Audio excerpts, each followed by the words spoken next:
And away we go. It is the Nightcap, brought to you by Galactic Fried Chicken right here on BearcatJournal.com. www.galacticfriedchicken. Go to the app or go to the website. You got to go to the website first. Get the app from the website. Then you can get delivery pretty much anywhere in the 275 loop right to your front door, or head down to Dayton, Kentucky, Wednesday through Sunday, lunch and dinner. And they will get you taken care of with the Galactic goodness. Tell them to pump it up. Save yourself 15%. Tendies, fried chicken, fries, all the good stuff. They will get you taken care of. All right. I'm doing two jobs again, so you'll have to excuse me. Are you posting the link as well? Do you want to do that? I'll do it. I was in the process. Good. You see, Keegan's a fast learner. Let me tell you a story about Keegan tonight as we're getting ready to go. There we go. I was busy, and then when I was not busy, he was going to be busy for a little bit. So he said, it's probably going to be about 11 o'clock. And I said, okay, I can make that work. And then he hit me up later, and he said, hey, plans got changed. Looks like I'm going to be home earlier than normal, which is why I sent out the tweet at 9:30 thinking earlier than 11 is like 10:30, 10:45. And then we got to about 10:45, and I said, hey, what's up? And he said, probably going to be about 11:15. And then I had to ask him if when he was at IU, he learned that 10:15 or 11:15 was earlier than 11. What do you have to say for yourself? People have been waiting. I set this room up like an hour ago.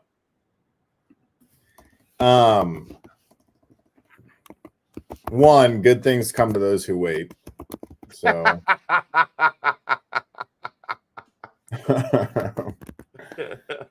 two, if I had gone to Shake Shack like originally planned, it would have been 11:30, 11:45. Three, it was wishful thinking because I was way too excited to get on the Nightcap. Here's what you need to understand in this business. He always says always plan later, right? Like tell me 11, it might be 11:30. Yeah. And then I can arrange for 11:30. And then when you say earlier, we're live at 11:16, 11:15, that's earlier. And you look great. But when you say 11 and then you say it's going to be earlier than that, and then it's 11:15, then you have Chelsea in the chat saying, Jesus, finally. Here's the thing. Had a blank screen up on her TV in the living room waiting for us for a while. 11:07, 11:08, 11:08, yeah. Almost ready. Yeah, well, I wanted to do this because initially it was like, oh, it's not a big deal if we don't. So I had to lie to you and say a time to force you to commit to it so that we would do the Nightcap eventually. So actually, I'm the hero here. Oh, yeah, because I was probably going to be in bed at 11:30. That's how it always works. Chelsea, I don't know. I think 112. I know. Like okay. Keegan knows. This is what the SID told me. I've seen other numbers, but they included the numbers the SID specifically told me. 126, 128, 130. That's UC sections. Well, it's supposed to be half the arena. Yeah, I asked what UC specific sections are there. He said 126, 128, 130. I'm assuming there's more, but those are what he told me. Kathy thinks it's BS that Keegan said he was going to be early and he was actually late.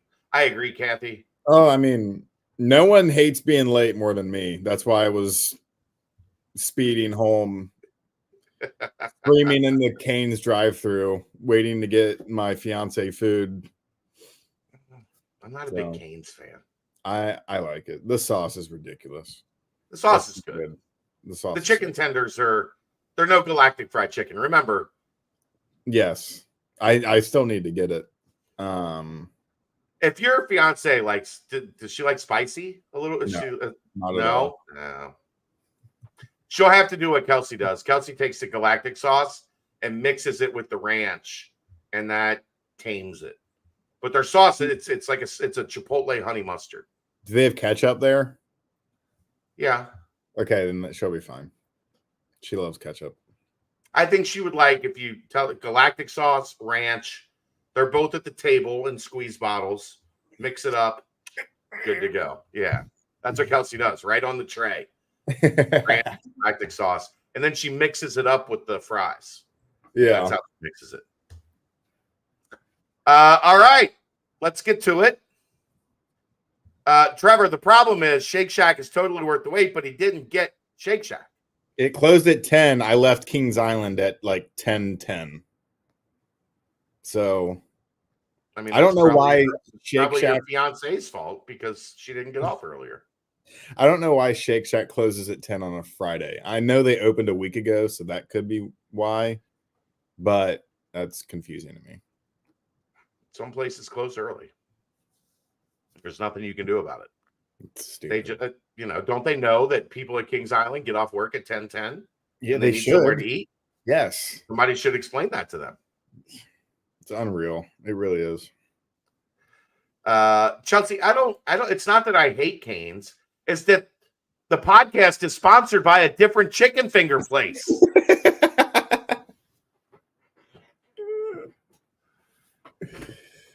Sometimes you got to hit her over the head with it. Let's get to it. Big news today.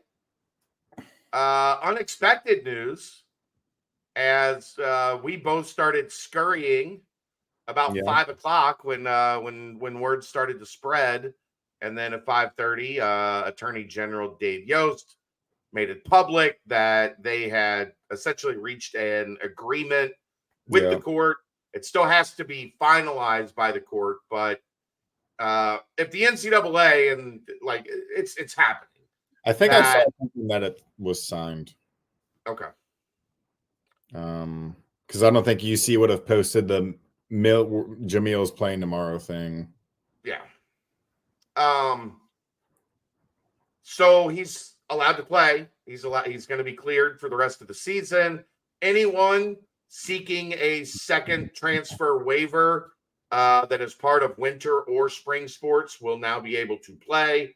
It extends all the way through basically the end of the school year, as things have kind of been set up. But ultimately, what it amounts to is that Jamille Reynolds will be available tomorrow night. My understanding is they were going to play him. If the situation didn't change, Jamille had made the decision that he was going to play tomorrow night. That was something that was it was going to be made public this evening, and then everything changed, and it just became kind of a foregone conclusion that everybody was going to be eligible. So instant reaction from Keegan. Jamille Reynolds available as Cincinnati gets ready to take on Dayton tomorrow night, 7 o'clock, Heritage Bank Arena.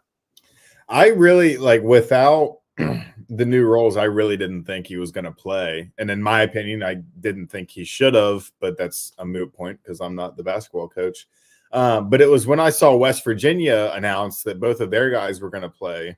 That's when I said, oh, this might be a thing that Jamille might end up doing. And then you get that news, and it's just like a breath of fresh air, weight off the shoulders of the entire basketball program. Like, okay, we can solely focus on fielding a roster, finding the right rotations, knowing who we're going to have, and just focus on winning basketball games, not have to deal with outside noise, outside circumstances, that kind of thing.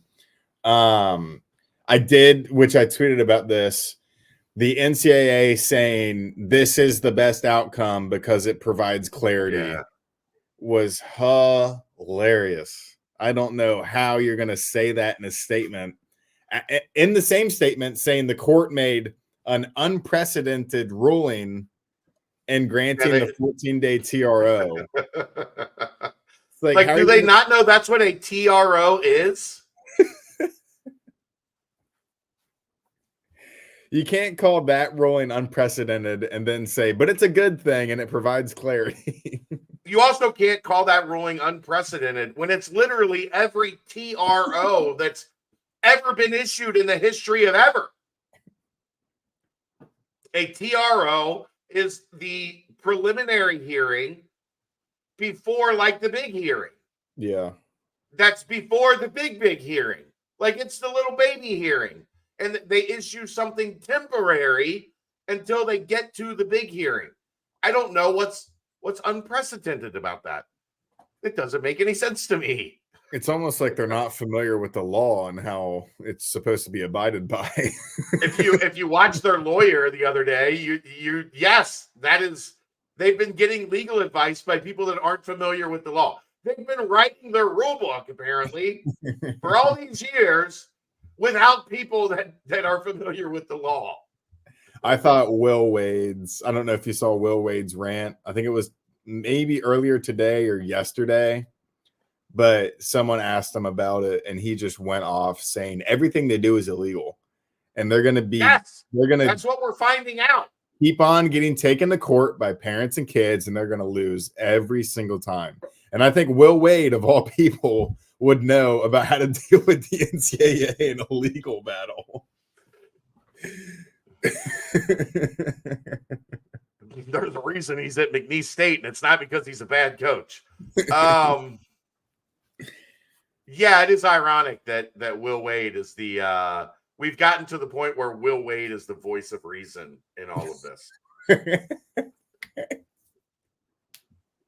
You know, it's that's the thing. This is kind of what and I don't want to get into a big, long NCAA thing tonight. Yeah. But that's the thing that is becoming, by the day, more and more clear, is it's quite possible, Keegan, that every rule in the NCAA rule book is actually illegal. Like they just wrote everything up, and all of it in a court of law, like none of it would have held up. But that's what happens when you have workers and refuse to pay them. Yeah. Like that's the height of illegal is the basis of like what they stand for.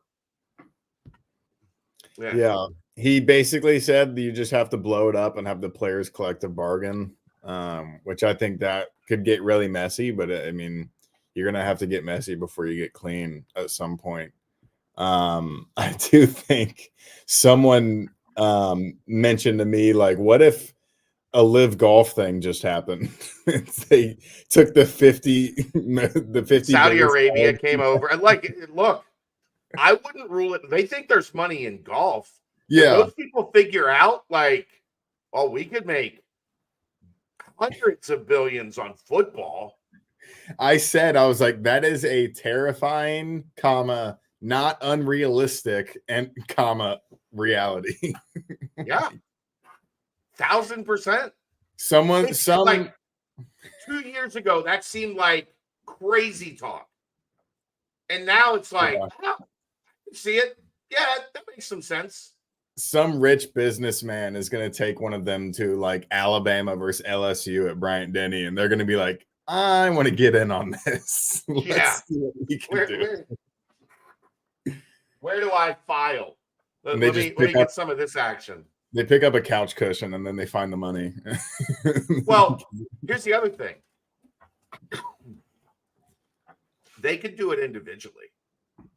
Like they could just go to Ohio State, Alabama, Penn State, Florida State, Washington, Oregon, USC, whatever, and be like, here's your 600 million, here's your 600 million, here's your whatever. And we have learned from these college presidents They would break their legs running to sign the contract. What about the conferences? Now, guess what? Nobody cares. Yeah. Nobody's in the conference that they have any real feel of any of this. No, Ron, you didn't miss basketball talk. We're just side tangent on the NCAA after what happened today, because everything they do is illegal. Every rule, everything that's ever been done by the NCAA, I am convinced that in a court of law, it is actually illegal. Convinced. The Supreme Court is like, your rules suck. Yeah. I think I love Jamille like instantly putting out a statement, adding they're going to get everything out of me at the end of it. I thought that was really cool. But I know someone asked the minutes that he's going to play. I don't know your judge on it. I would say somewhere 16 to 20, maybe. I might even go more 12 to 15 game one. Yeah. I mean, you still have, I mean, this is going to be a recurring thing we talk about from here until March.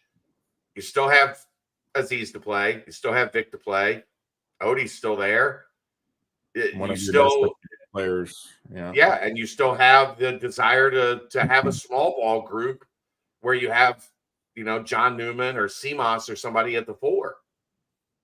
So there's a whole lot of bodies fighting for those 40 minutes a game or 80 minutes a game at the 4 and the 5. I do think it's interesting if they could get like a 10-point lead in a game and then they throw out a lineup of Aziz, Odie, John, and then Day and CJ. Or Jizzle, because yeah. I think we're getting closer to seeing Day and Jizzle together. But just so you got your 2 pressure guards, your 2 pressure defenders, and then one of the best shot blockers in the country. Yeah, it's like it's going to be tough to score, and you just tell them whatever basket they come. It's like, remember the Titans; they will not score another point. Yeah, but UC also might not score for 3 minutes with that lineup on the floor. We're getting back to the traditional Cincinnati basketball. That's how it's supposed to be. 57-53.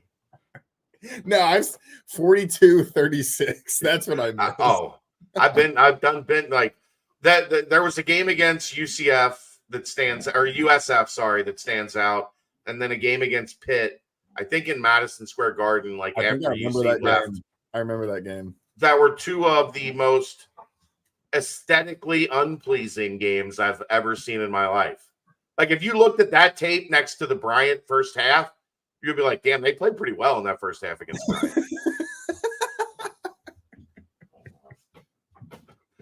Sam, welcome. Appreciate you becoming a member. You can become a member too. Just hit subscribe. Like, you're already following the channel. You can also subscribe to the channel and be a member.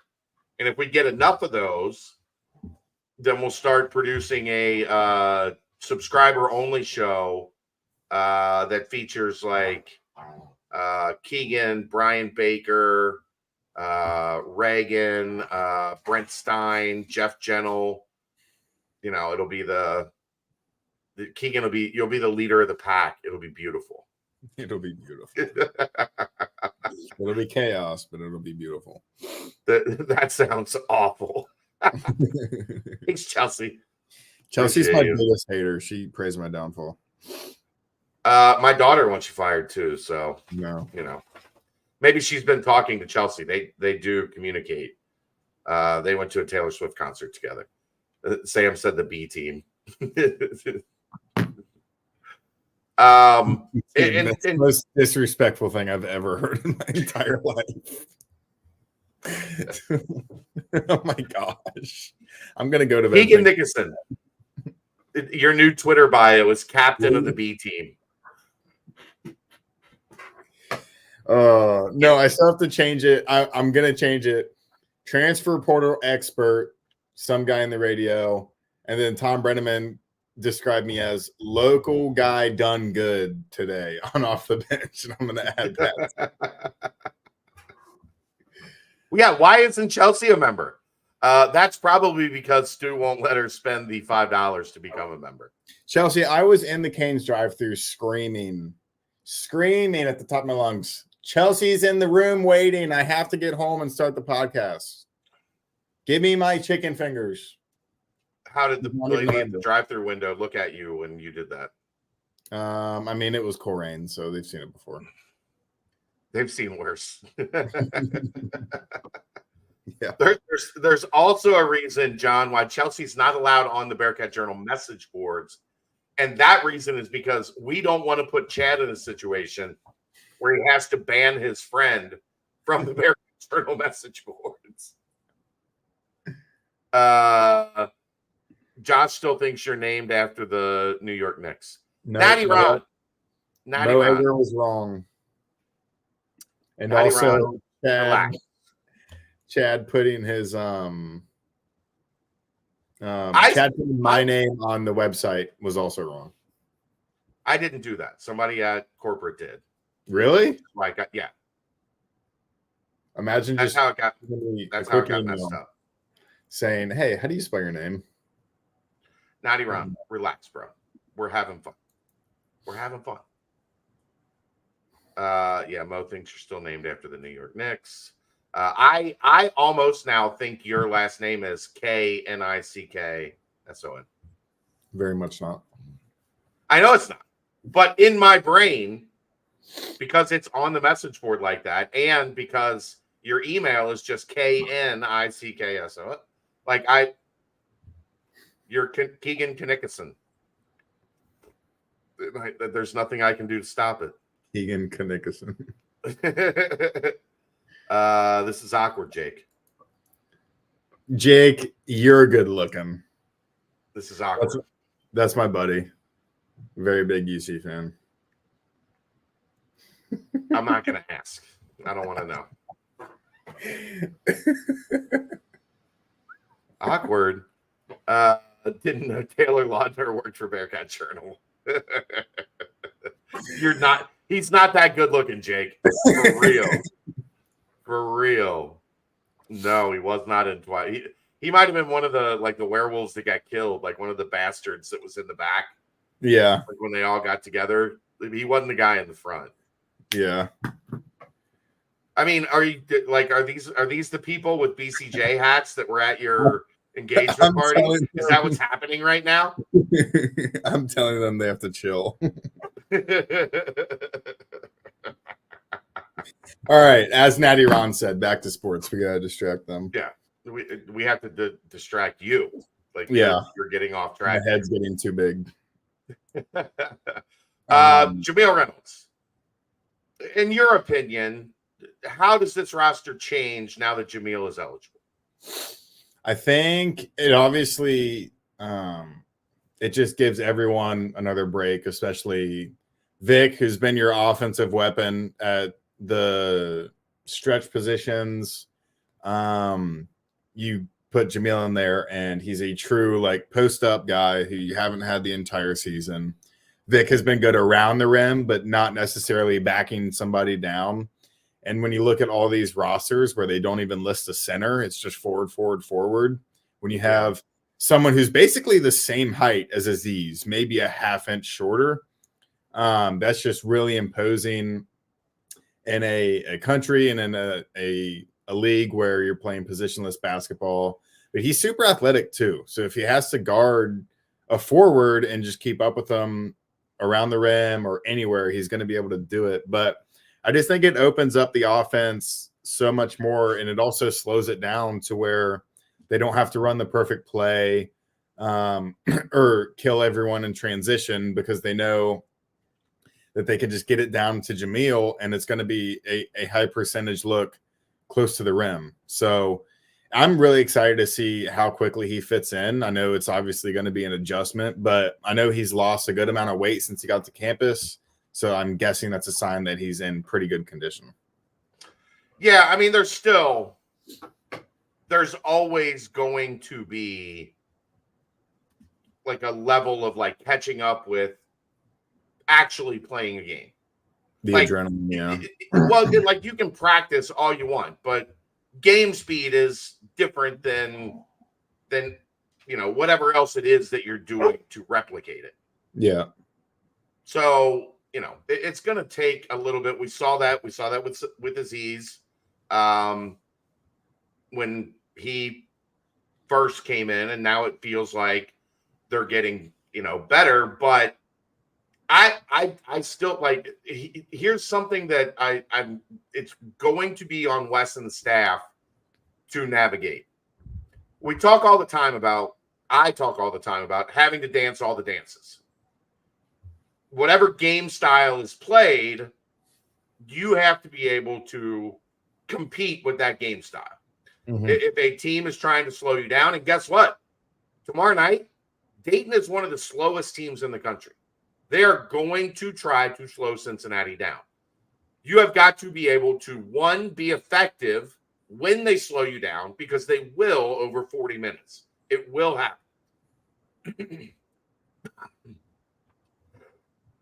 You also have to be able to speed them up at times and make them uncomfortable, because they're not going to do what Bryant did, which was shoot on offense and then everybody, while the ball is in the air, sprint back the other way and not even try the defensive rebound.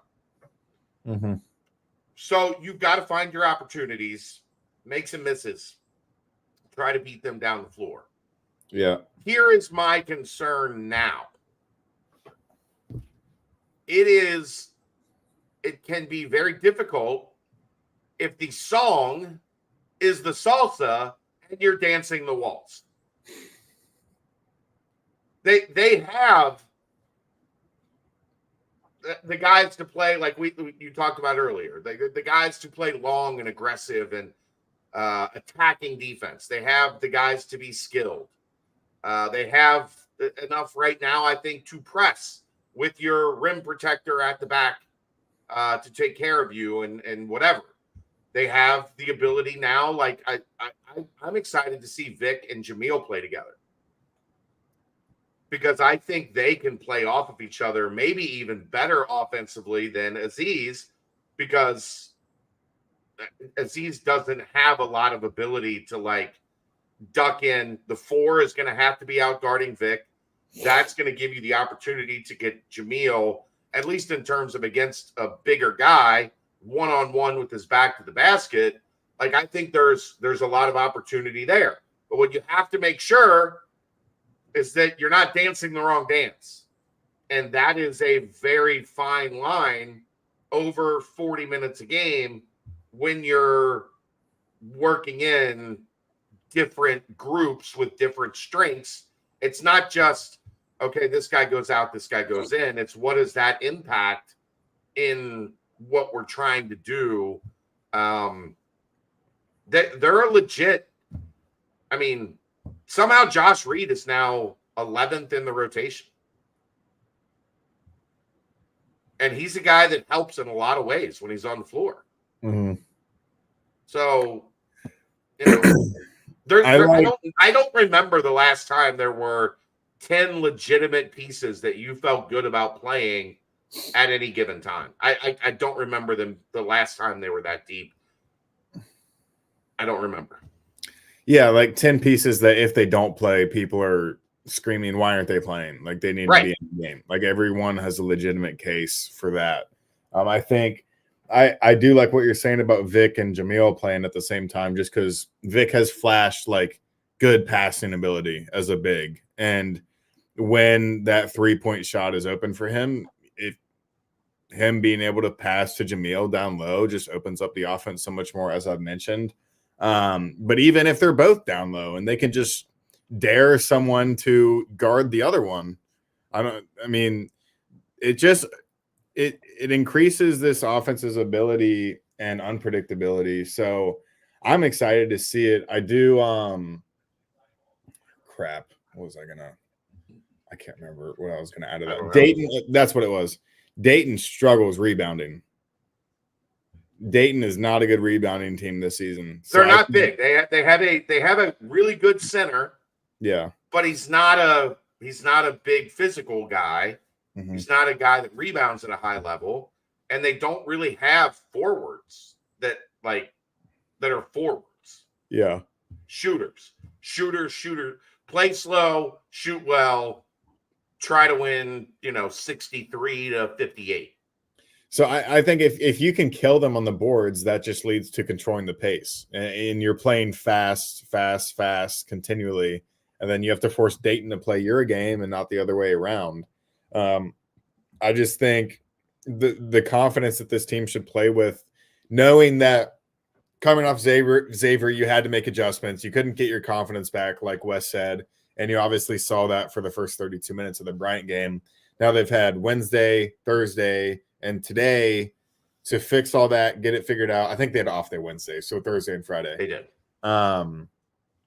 Now you can just go and you can just be like, all right, we have to prove something, because if we go 0-2 on our only true non-conference tests, that's not a great sign for what they're going to do throughout the rest of the season. You're behind the 8 ball then, because you don't have anything with any substance on your non-conference resume.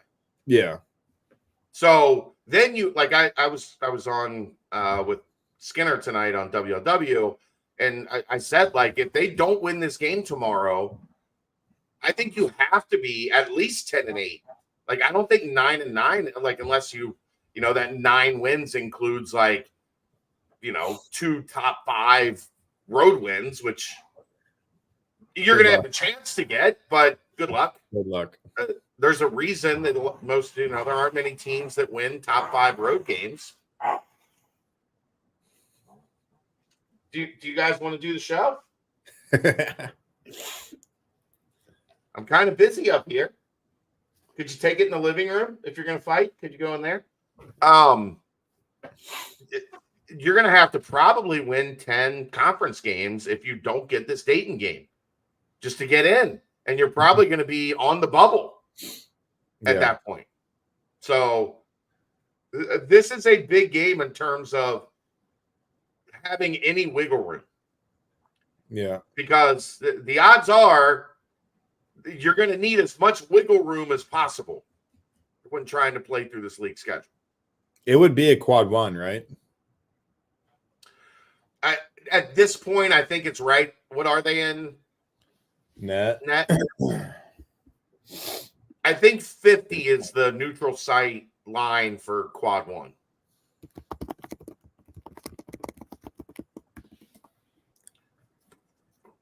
We have to get this. This is big information. You're not there yet? 44. So yeah, it would be considered a quad 1, but that doesn't. Here's the thing that people forget: that number doesn't count until they're sitting in the room with team sheets in front of them. So you could be quad 1 on December 15th, but if you're quad 3 on March 12th, they're going to look at the quad 3 number more than, they were quad 1 back in December. So, but either way, go win the damn game. I'll go back to my stance from a week ago. You built this schedule with the knowledge you were probably going to be going through some of this. You also had a team that was very new playing together, and you wanted to get them up to speed. That is a risk you take. It looks like a calculated risk that was wise to take, with Aziz not getting cleared for the first couple games, and now Jamille getting cleared for game 10 or whatever, game 9. But yeah, whatever. But you still have to go out and win the game. You still have to.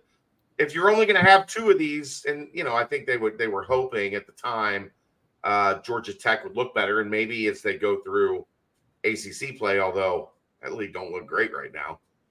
Maybe as they go through ACC play, that number comes up. But you essentially have 2 games. You got to win one of the 2, and you lost last Saturday. Yeah. I think you can make a huge statement like with a pretty dominant win. I'm not sure what the line is right now. Last But I saw was UC favored by 4.5. 4.5. Okay.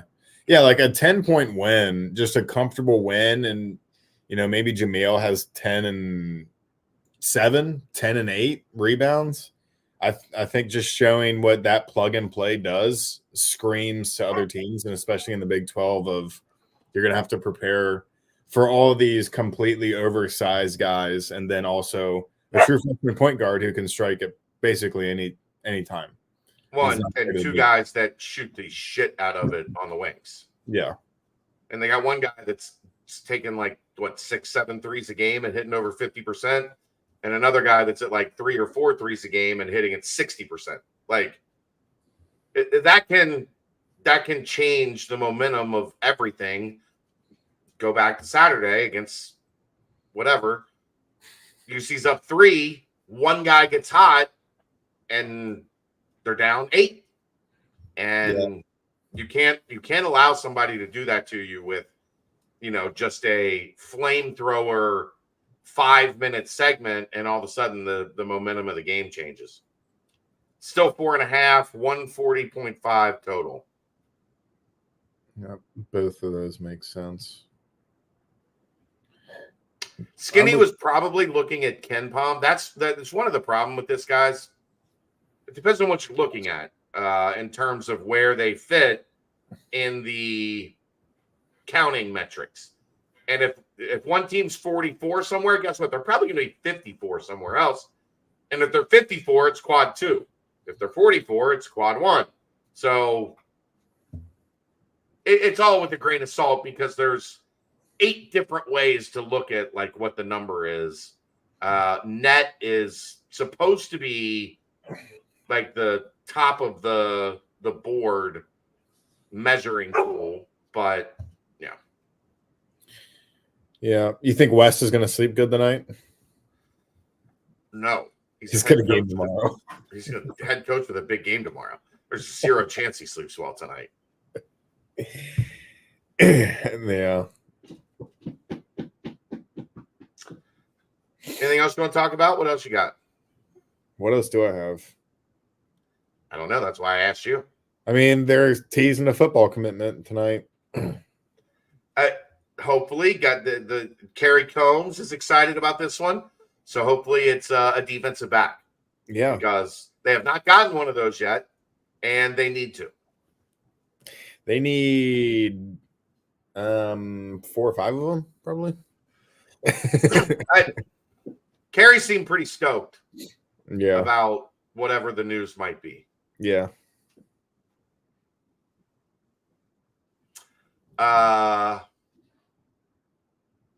Big weekend. There is a local visitor in town that I think we could probably talk about on the public format here with Joe Royer, not relation to Ryan Royer, as we learned on Monday night. That's unfortunate. But somebody said he's been around for a couple hours. He lives here because he's from here. I said he's been in town for a while. Yeah.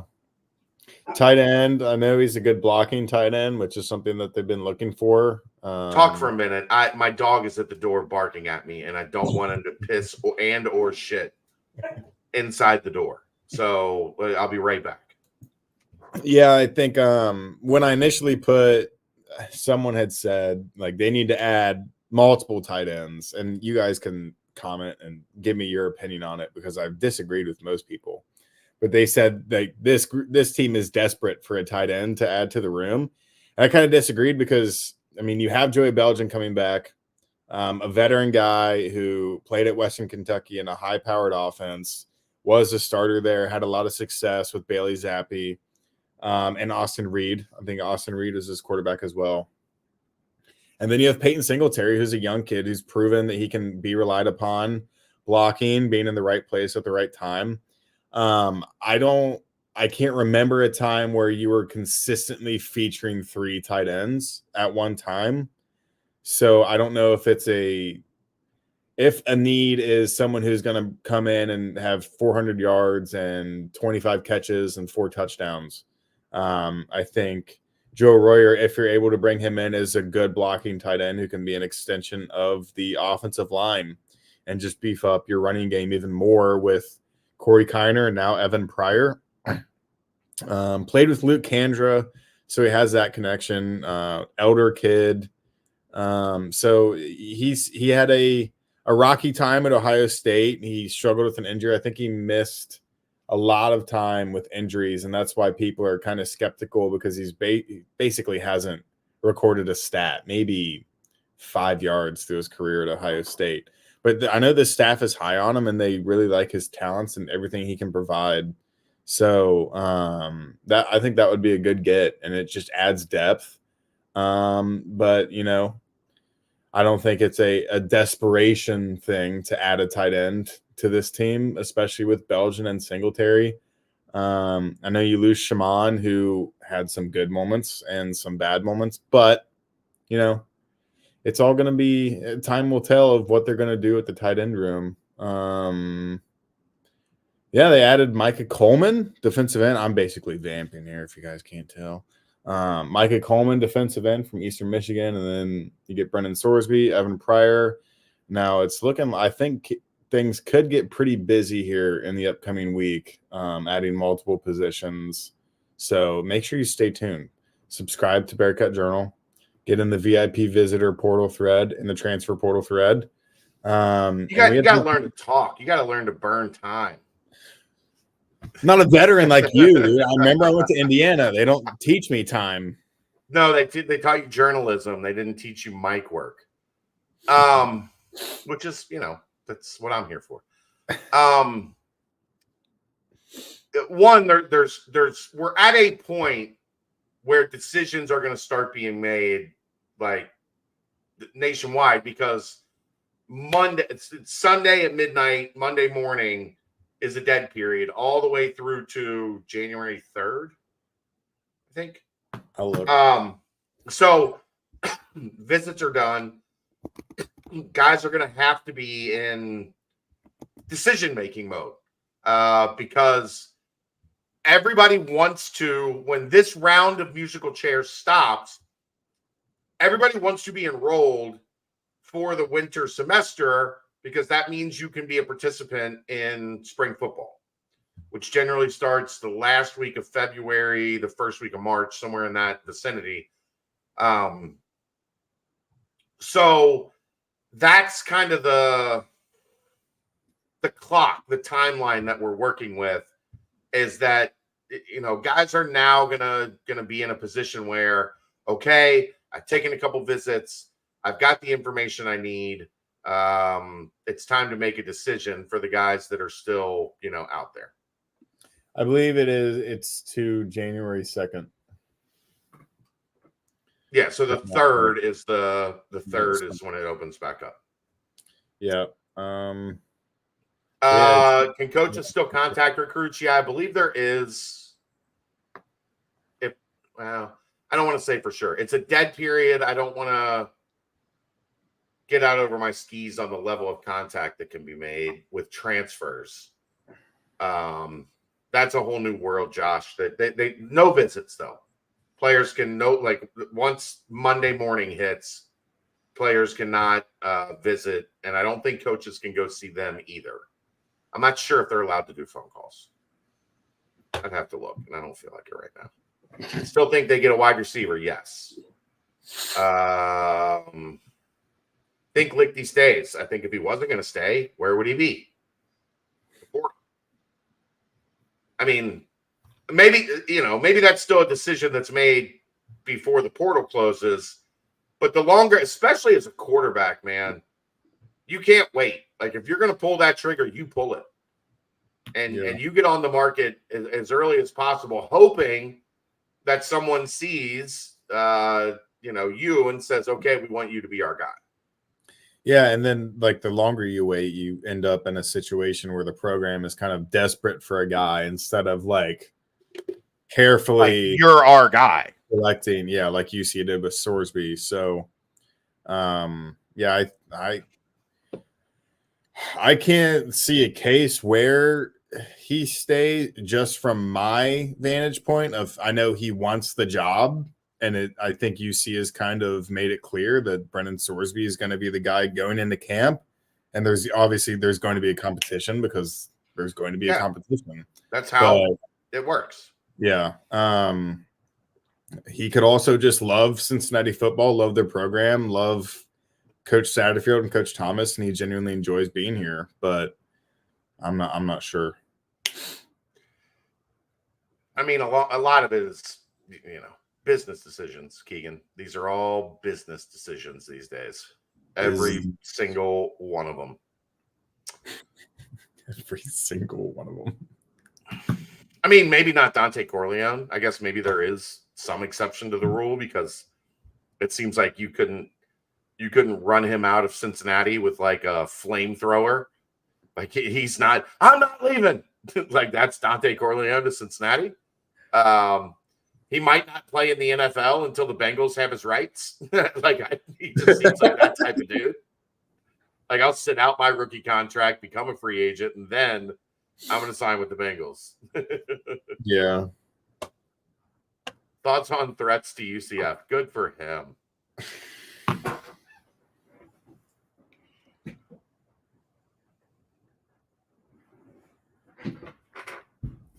Good for him.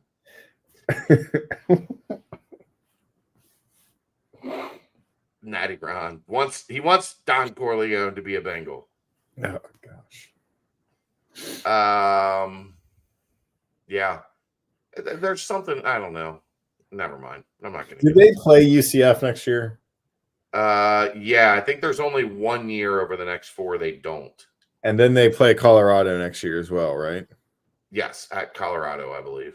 So they get a revenge game against Threats and Shaman. Yeah, and didn't somebody went to Arizona State, didn't they? Watley. Yeah, Watley went to Arizona State. I don't know if they play Arizona State. And then I know they do at some point. Yeah. Miles that used it. Well, did he commit? No, he visited. Hasn't posted anything since. So weird. Chelsea, I know why you're going to Colorado. I'm not stupid.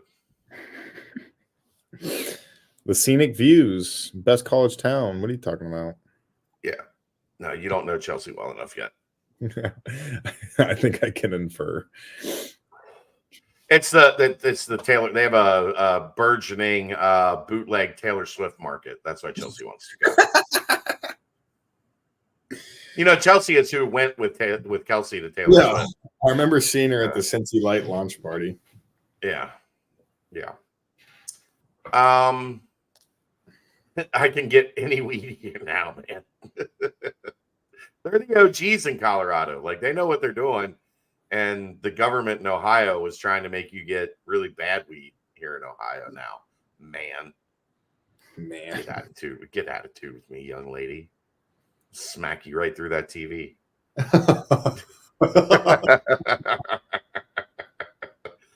I love making Chelsea mad. It's one of my guilty pleasures in life. It's getting her worked up.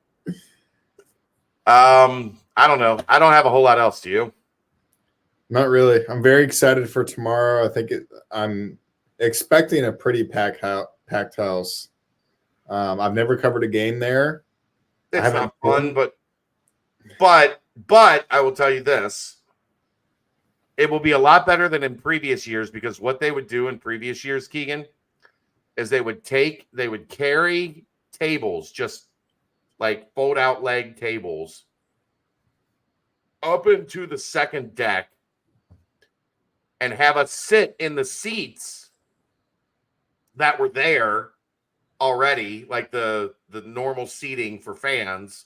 And we would just have long tables in front of us where you couldn't adjust your knees. And it was very uncomfortable. And it really sucked.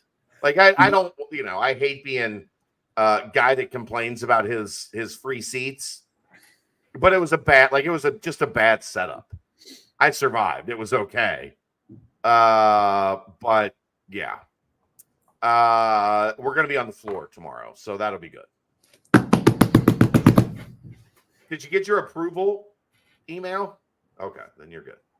Just making sure. The Cyclones did have a home game tonight. Any concerns with the slippery floor? They haven't played a basketball game there in like 10 years. So who knows what could happen tomorrow? Who knows? Is there like a dedicated press conference room, or is it scrum in front of a wall? We'll talk about it tomorrow. Okay. Inside basketball. They do the best that they can. Is the game on TV? I think it's on ESPN Plus, isn't it? Oh, that sucks. Yeah. Shout out to the women's team for a nice start. Yeah, I'm a big fan of that staff and the direction that they're going to take that program. Chelsea remembers the last game there. I remember, my favorite U.S. Bank Arena memory, Keegan? Or Heritage Bank Center as it is now, but it was U.S. Bank Arena back then. Mm-mm. They played Notre Dame. ESPN Plus. Yeah, I'm pretty sure it's ESPN Plus. They played Notre Dame there back in the Big East days. And Notre Dame had a really annoying point guard that had one of those like faces that even his mom would want to punch.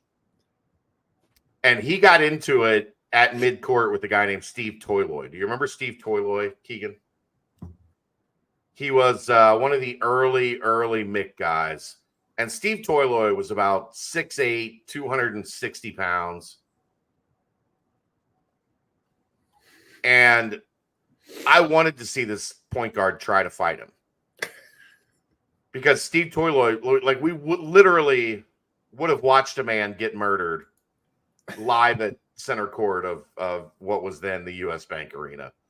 But Steve was very quiet. He didn't say a whole lot, but he was a dude that, like, I guarantee he could rip a phone book in half with his bare hands. He was like one of those dudes back in the day that was like, you just don't mess with Steve. Let Steve be. Let him be. Don't get him worked up because that's not what anybody wants. And it didn't turn into a full melee, but it was one of those like, that guy's messing with the wrong dude. There's a bunch of dudes you can mess with. That ain't the one. That ain't the one. That ain't the guy. That's funny. But yeah. No, not beating Dwayne Wade in the Conference USA tournament, although that was a good one. You were at the stall ball game, Gray Bush. You are old. Come on. Pre-shot clock, Keegan. He was at a game pre-shot clock. Do you know how many years it was before you were born? What came shot first? Clock was implemented? The 3-point line or the shot clock? I don't even remember.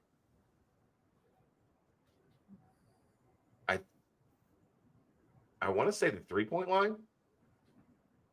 But I think they were both in pretty close proximity. Did we see Will Wade's presser? Yeah, we talked about it a little earlier. Will Wade. That's a special kind of game. We should best wishes to, is it Mike Saunders? Yeah, in a car wreck. Looked like pretty bad car wreck today. He said he's fine. But that looks scary. And it was Tari Eason's mom that tweeted about it. Yeah, those guys, those families were all really close. That's what I figured. Yeah, both mid to late 80s, Josh. I can't remember which one. I'm trying to. For some reason, Josh, it stands out. I think the 3-point line was first by a narrow margin, but I know they were both right in that same time frame. Mm-hmm.